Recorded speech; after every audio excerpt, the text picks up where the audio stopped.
7:34, ministro Néstor Osuna, ministro de Justicia. Buenos días, ministro, ¿cómo está? Muy buenos días, muy bien, gracias. Me alegra. Ministro, hoy es el último día de las sesiones en el Congreso. ¿Qué pasa con el proyecto de la jurisdicción agraria, tan importante, creando otra justicia especializada en Colombia? Sí, señor, tenemos hoy, creo que es el primer punto del orden del día, la votación en el Senado de la conciliación. Ya, como la Cámara y Senado aprobaron dos textos que no eran exactos, había que hacer la conciliación. Ya la conciliación fue votada favorablemente en la Cámara de Representantes. Solo falta esta votación en el Senado de la República, que está prevista para hoy, es el primer punto del orden del día. Así que hacia allá voy, hacia el Congreso en este momento. ¿Y usted cree que alcanzan a tramitar, a sacar la jurisdicción agraria?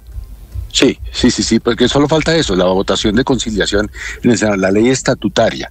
La ordinaria sí queda para la próxima legislatura, pero la ley estatutaria solo le falta esa votación, que incluso como ya es informe de conciliación no tiene discusión, no hay lugar a proposiciones de cambiar texto ni nada, sino es votarlo, y yo confío en que la votación va a ser a favor, porque las votaciones previas en los 4 debates pues indican que es un proyecto de ley que tiene un amplio consenso. Sí. Ministro, y si sale, como dice su optimismo, que va a salir, ¿a partir de cuándo se implementa esta nueva justicia y de qué se va a encargar la justicia agraria?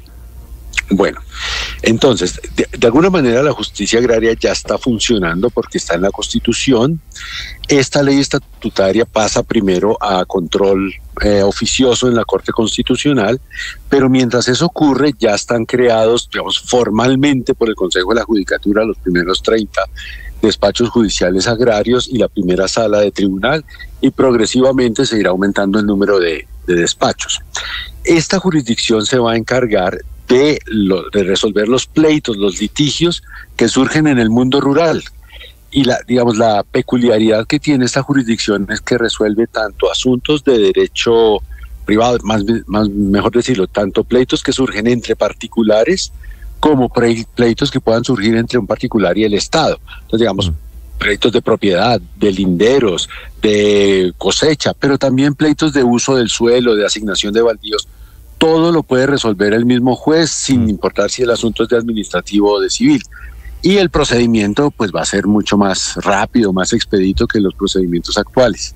Ministro, como estamos viendo tantas tomas de predios, movimientos de diferente origen, de diferente naturaleza, que llegan y se toman, qué sé yo, un ingenio, unas tierras de un ingenio en el Valle del Cauca o de unos ganaderos en Córdoba, es útil saber quiénes son los jueces que van a tomar esta decisión. Bueno, pues será el mismo procedimiento con el que se designan los demás jueces, o sea, los designará el Consejo de la Judicatura mediante concurso. La ley simplemente dice que pues para poder ser juez agrario rural se deben tener conocimientos especializados precisamente en derecho agrario, pero los jueces los nombrará la rama judicial de forma absolutamente independiente y autónoma, con el mismo procedimiento de concurso que se utiliza en la actualidad. En este caso, ministro, la jurisdicción agraria es uno de los puntos fundamentales para la implementación del acuerdo de paz. En la práctica, ¿qué va a cambiar para quienes hoy han tenido las históricas disputas por la tierra? ¿Qué garantías van a tener? Y también, en el sentido inverso, ¿qué garantías habrá de que no haya excesos o abusos con base en la intención clara, por supuesto, de que se debe distribuir la tierra de forma equitativa, respetando los derechos adquiridos, derechos de todos? Mire, yo resaltaría principalmente dos asuntos. Uno de acceso, es decir, estos jueces van a estar ubicados, así es el mapa que hemos convenido con el Consejo de la Judicatura, precisamente en aquellos municipios normalmente distantes de las capitales, en los que hay mayor cantidad de litigios agrarios y mayor conflictividad por la tierra. Entonces, por una parte hay facilidades de acceso a la justicia, jueces más cercanos. Pero por otro lado, y creo que la garantía es para los dos, es que la litigiosidad agraria, que en Colombia usualmente se ha venido resolviendo de modo violento, pues ahora resuelta por jueces independientes, profesionales, autónomos, que van a proteger la ley que ya está. Es decir, esta ley de jurisdicción agraria no cambia las leyes sustanciales sobre propiedad, sobre explotación de la tierra, sobre usos del suelo. Simplemente cuando surgen pleitos, por ejemplo, por eso, por una ocupación ilegal o por un despojo o por cualquier situación propia de la vida rural, pues eso que el Estado usualmente no había atendido de un modo, digamos, razonable, sino que lo había dejado un poco a la fuerza, pues ahora va a tener unos jueces que le resolverán con su criterio, pero basado en la aplicación de la ley. Es decir, los jueces, como todos los jueces, no tienen iniciativa política de asignación de tierras o de fijación de políticas públicas sobre asuntos agrarios. Lo que hacen es lo que harán es resolver litigios que surgen como esos que usted me dice, alguien que se ha tomado una tierra ilegalmente o alguien que despojó a otro. Eso el juez lo va a resolver, como hoy en día en la ciudad se resuelve un pleito de comercio entre comerciantes por un juez de la República. Ok, es el ministro de Justicia, Néstor Osuna. Ministro, le hago una pregunta, si me lo permite, personal y de otro tema. Claro que sí. El presidente Petro anunció cambios en el gabinete y a usted lo oigo muy mencionado que se va del gabinete porque usted pidió o porque tiene unos planes personales. ¿Eso es cierto, si me permite la pregunta? Con el mayor gusto. No es cierto. Yo estoy muy comprometido y contento, si me permite también una expresión personal, con lo que estoy haciendo en el Ministerio de Justicia. No le he manifestado al presidente ninguna intención de retirarme, por el contrario, él sabe que cuenta con mi concurso mientras él lo desee, y por supuesto, soy consciente de que no soy imprescindible. Si el presidente considera que el segundo tiempo del gobierno es mejor con otro equipo, pues nos haremos a un costado con la satisfacción de haber puesto un granito de arena, pero por mi parte yo ahí estoy listo para continuar una temporada más. Ministro, ¿el cuento de que usted está aspirando a la Defensoría del Pueblo es cierto? Pues mire, con el presidente jamás he tocado ese asunto. Él nunca me ha mencionado el tema, ni me ha dicho nada, ni me ha hecho un guiño, ni me ha mirado a los ojos cuando se habla del tema, porque con él nunca he tratado el tema. Entonces pues yo no veo, el presidente es el que hace la terna y nunca me ha dicho nada al respecto. Ni usted le ha dicho tampoco nada. Tampoco, no es un tema que esté en nuestra agenda. ¿Pero le gustaría, le sonaría, ministro? Hombre, la Defensoría del Pueblo es un cargo muy interesante y muy importante, pero yo estoy muy contento donde estoy. Vale, entiendo perfectamente. Ministro, si me permite, le hago una pregunta final sobre otro tema, sí. Y es la estrategia que anunció la fiscal general de la Nación, la fiscal Camargo, para luchar contra los delitos de género en Colombia, que me parece muy importante, y anuncia ella, ministro, que va, en esa estrategia nueva, que va a otorgar principios de oportunidad. Traducción quiere decir alguna clase de perdón judicial para los responsables de casos menores de violencia intrafamiliar, cuando no sea grave, cuando no sean reincidentes, casos de maltrato a mujeres. Esa idea, ¿usted la ha hablado con ella? ¿A usted como ministro de Justicia le gusta? Sí, la comparto plenamente. En el proyecto de reforma a la justicia que ya tenemos prácticamente listo, que está consensuado entre Fiscalía, Corte Suprema de Justicia y Gobierno Nacional, hay un pequeño retoque que precisamente abre más posibilidades de principios de oportunidad, de allanamiento a cargos, porque sí estamos convencidos de que la posibilidad de reparación a las víctimas, la posibilidad de restituir el tejido social que se rompe con una agresión, puede ser mucho más justa y mucho más efectiva que la amenaza de penas muy largas que luego pueda que se cumplan, pueda que no. Entonces en eso estamos en plena sintonía con la Fiscalía. Fíjese, ministro, que el riesgo que advierten expertos es que la violencia intrafamiliar que empieza con un empujón termine en un feminicidio. Y entiendo que la aplicación de este principio como justicia restaurativa en casos que no son riesgo grave o extremo y sin reincidencia, ya lo está aplicando la Fiscalía en Chocó, en Cauca, en Boyacá y en Atlántico. Pero ¿de qué manera se puede avanzar hacia ese punto ya de una forma más general en el país sin que esto implique el punto de partida de casos que terminen con mujeres muertas, por ejemplo? Sí, mire, yo estoy convencido de que este tipo esta forma de respuesta estatal que tiende a obligar a la reparación a la víctima y que toma medidas de protección y que digamos ofrece disminuir el castigo a cambio de medidas de protección a las víctimas, es más eficaz para prevenir que la violencia sale que la amenaza tradicional de una pena muy alta que a veces se pone y a veces no se logra imponer.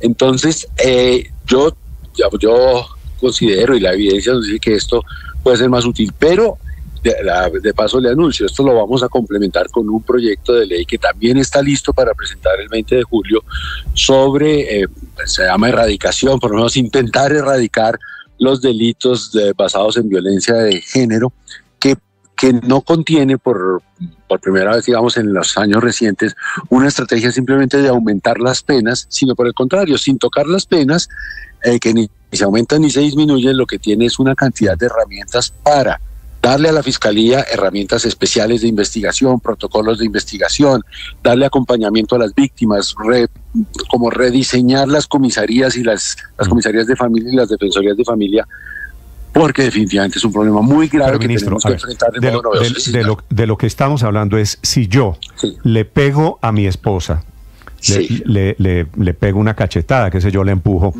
y ella va y me denuncia, la Fiscalía me la perdona cuando es la primera vez, ¿cierto? No le sale tan barato, don Néstor. La Fiscalía le va a imputar unos cargos, darme en principio de oportunidad quiere decir, claro, sí, me perdona, es que no es, ¿a quién voy a delatar? ¿A mi vecino? No. El compromiso no a cambio de nada. No puede volver a hacerlo, usted tiene que... No a cambio de nada, por ejemplo, a cambio de que usted se vaya de la casa y se vaya a otro domicilio, o a cambio de una reparación, o a cambio de tener que hacer unos trabajos comunitarios, en fin, algo que no lo impone, digamos, la Fiscalía o el juez de su propia iniciativa, sino que con el concurso de la víctima puede decir, sí, yo puedo mandar a mi marido una temporada a la cárcel, o si hace esto, si me repara de este modo, si repara a los niños de este modo, si aumenta la cuota de alimentos, que sé yo, pues yo me sentiría reparada, y entonces con eso se puede dar un principio de impunidad temporal, provisional, que si se cumple después se puede volver definitivo. Entonces no es me la perdonan así nomás, sino me cambian la cárcel larga por otro tipo de actuaciones. Pero, ministro, dicho eso, ¿todos los feminicidas no arrancan con una cachetada? Muchos sí, eso es cierto, y por eso, digamos, la estrategia actual de decirle por la cachetada, usted se va a ir mucho tiempo a la cárcel y después resulta que no lo hacemos, hay que cambiarla por una que sea más efectiva, y yo creo que esta en la que está pensando la fiscal general es más efectiva que la actual. Sí, en estos casos, ministro, hay una muy grave situación, es que el victimario está en casa.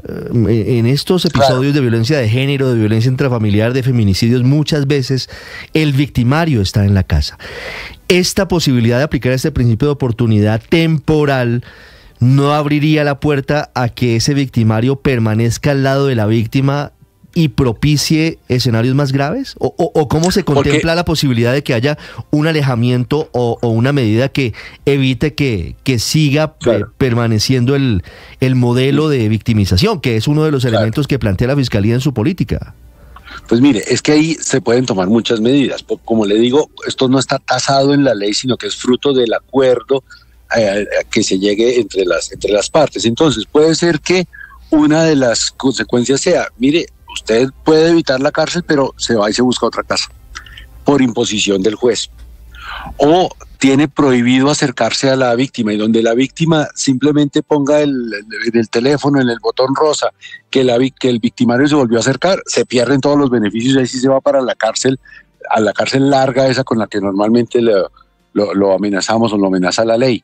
Entonces, digamos, precisamente ahí se pueden tomar algunas medidas que pueden ser más eficaces que simplemente la amenaza de cárcel, que muchas veces no se logra cumplir. ¿Usted de casualidad, ministro, tiene alguna cifra de cuántos agresores de mujeres, maridos maltratadores, hombres violentos, cuántos van a la cárcel?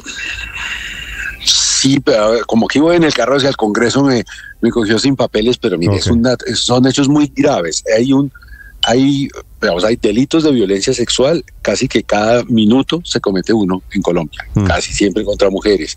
Y la tasa de feminicidios ha crecido muchísimo en nuestro país en los años recientes. Hace 3 o 4 días tenía los papeles y les di las cifras a un grupo, y ahora mi memoria me traiciona y no sé los números, pero son números muy alarmantes. Sí, pero le preguntaba, ministro, le preguntaba por eso, porque si estamos de acuerdo, la cifra de feminicidios, de ataques de género, ha crecido, en vez de haberse ido achicando, ha crecido. Sí. Esto que está haciendo hoy la Fiscalía con el visto bueno del gobierno no es un mensaje casi de se permite la patadita, se permite la cachetada. No, todo lo contrario. Es un mensaje de que vamos a mostrar cómo somos mucho más eficaces en la lucha contra ese grave delito, protegiendo a las víctimas, reparando los daños que se causan. O sea, yo estoy convencido de que esta es la estrategia adecuada, pero aprovecho para decir una cosa: la fiscal no necesita el visto bueno del gobierno para actuar. O sea, es cierto que aquí coincidimos y qué feliz coincidencia, pero si no consideramos, pues la fiscalía es autónoma y es quien tiene a su cargo el tema, ¿no? Vale, es el ministro de Justicia, Néstor Osuna, hablando de este nuevo enfoque para delitos de género en Colombia. Ministro, gracias y le deseo suerte en su gestión hoy en el Congreso. Muchas gracias, a su disposición siempre. No, señor, Buen día. Muy amable.